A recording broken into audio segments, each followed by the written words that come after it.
This is the beginning. This is the beginning of the end. We will get into this one much later. I want to finish the Godfather excerpts.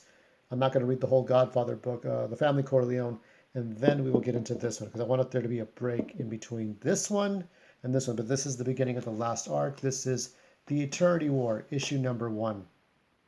This is the lair, the Lich King, or Hordak. Hordak, you can see like a mosquito thing there. I'm not sure what that's all about. But Hordak is going to declare his superiority. He's being freed from Despondo's curse. He-Man, She-Ra, Destiny has twisted once again. The sorcerers just called an emergency. Darkness looms even blacker than our present nightmare. What have you seen? Another vision, Teela? Hordak has escaped. Hordak has escaped, and he has rejoined the Horde. Your blood, He-Man, it flows through his veins now. He has the power to be flesh again. It's kind of similar to what will happen in Revelations Part 2, but he'll seize the secrets of Grayskull. Castle Grayskull, now I have how I have missed you. Hordak returns. Lord Hordak returns. This is what everybody feared. This was the day that Hordak would return. There's Multibot over there to the right, and there's Mantenna. Characters we haven't seen. They're more of details. We don't get to spend a lot of time with them, but there they are. The thing that everybody feared when Hordak would come back was he would just like turn Grayskull or Eternia into his cesspool of shit. So 1,000 years ago, I came to conquer this world and it claimed this castle, but Grayskull denied me and denied us. With the sort of power he trapped me with in Despondos, only science kept me alive, science and infinite patience. But now, the blood of Grayskull's heir has set me free, and I have waited years. So he's got his. He consults everyone: Grizzlor, Mantenna. Let the blood open the way. So he has access. He has access to Grayskull's secrets, and goes into the Smith room, the holy room. Hordak is going to make his own sword, I guess. Dang, dang. So this is this whole theme running throughout, where He-Man, everyone making their own swords, and that's what Hordak's trying to do here. At last the future is forged. Let the age of Oregon begin. By the power of darkness incarnate, I am the power. And with this power we shall hunt for the means to rule.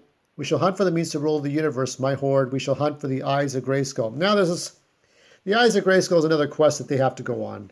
That's what will take up a lot of the issues. The Horde occupation is taking a dark turn. So what we have here, there's Mossman, but we have a lot of the Snake Men. We have General Rattlor, we have Cobra Khan somewhere in the background. We have Ram Man over there, and we've got Manny Faces.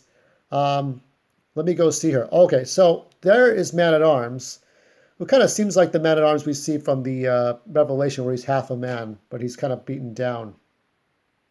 There's the General, there's Cobra Khan and Lashor. They're giving him a hard time. Like, fuck you, you're not coming in.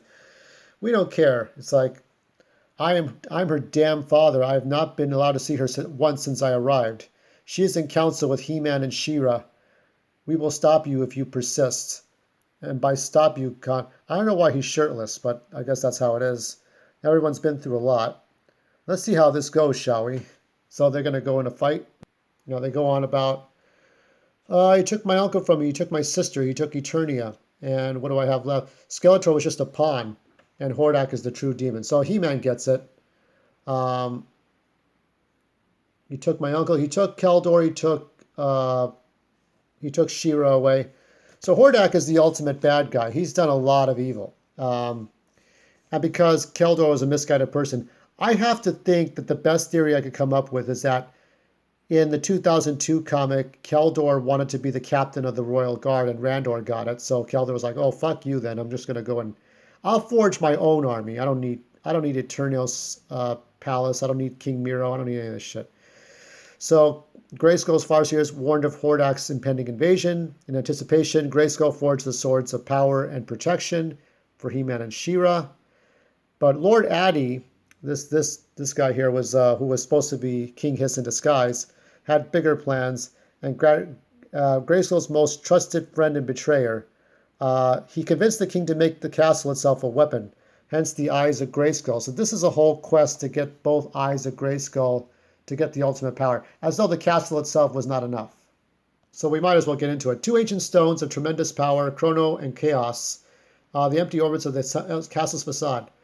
The Eye of Chrono is in tune with time, the Eye of Chaos with space. Within the power of Grayskull, which rises at the castle's core, is channeled through the eyes. It transforms Castle Grayskull into a weapon. So Grayskull is a weapon that can neutralize enemies anywhere. One castle from which to rule the entire universe. It's kind of strange because Addy says to Garen, the woman who kills the king, right? Oh, the king can't have this much power. But yet it was Addy's idea to tell the king to put the Eyes of Grayskull into place. So what, did Addy want the power for himself? I mean, what was it really all about?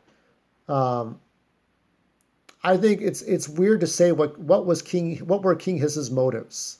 We are going to see King Hiss later on, but what were his motives by manipulating people against each other? Was it just chaos? Was it just to control the Snake Men? Because now Tila controls the Snake Men. He was uncomfortable with the notion of ruling through fear. He was uncomfortable with absolute power. When he confessed his doubts to Lord Addy, Addy had the king murdered. So that's what it's turning one against the other. But I think eventually it's about King Hiss taking back what he wanted was power, which he lost with the destruction of Serpos. Eventually the king was pushed back by Zodak and others. My father retrieved the Eye of Chrono, but Skeletor acquired the Eye of Chaos. Fearing that Skeletor would soon capture Chrono as well, my mother hid the eye somewhere Skeletor would never think to look, and that was deep in the sands of time.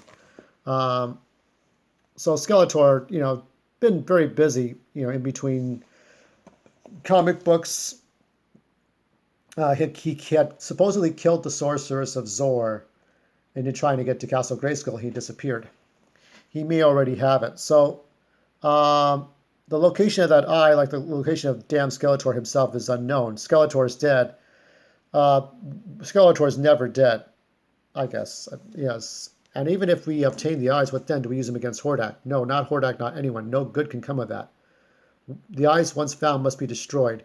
Grayskull was right. This is too much power for anyone to hold. I don't trust you, sorceress. It's thanks to you that Hordak has Adam's blood.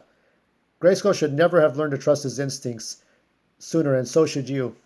It's just a lot to figure out what's supposed to happen. Obviously, of all things, they can't let Hordak take control of Eternia. And here comes Duncan, Man-at-Arms, making an entrance like always. So after a tussle and fight and scrap here and there's Harley Quinn. We get to this part, and I'll see myself out. He just wanted to make sure she was all right. There's Squeeze. Remember to dress up warm, child. It's cold here in the dark hemisphere. Oh, they're in the dark hemisphere. Wow, that's how far they've gotten. Yes, Daddy. So she remembers. We are a family, and a family is a strength that demons fear. Unlike my own family, which we have some problems going on, but nothing to worry about in this channel, on this post. So, yeah, they're in the dark hemisphere, aren't they? They're at Snake Mountain. Let me see. Hold on. Let Hordak know fear. We will find the Eyes of Grayskull. We will take back the castle and all of Eternia. Let the war begin. Let it begin and end. So we see right now. Well. So they're at Snake Mountain. They're in the dark. They're in Skeletor's house. It looks like the children have been busy while I was away. And this time, the time has come, I see, and I have one piece of the puzzle at last. If my enemies want war, cry havoc, they shall have it. And we knew, and Skeletor's incomplete there, isn't he? But we knew Skeletor was going to have to come back, because this is so important, a journey for him. I will cover more tonight, probably 2 issues, 2 and 3, because those are the only ones I don't have physical paper copies of. And everything else will be comic books in the daytime, and I'll try to cover as fast as I can.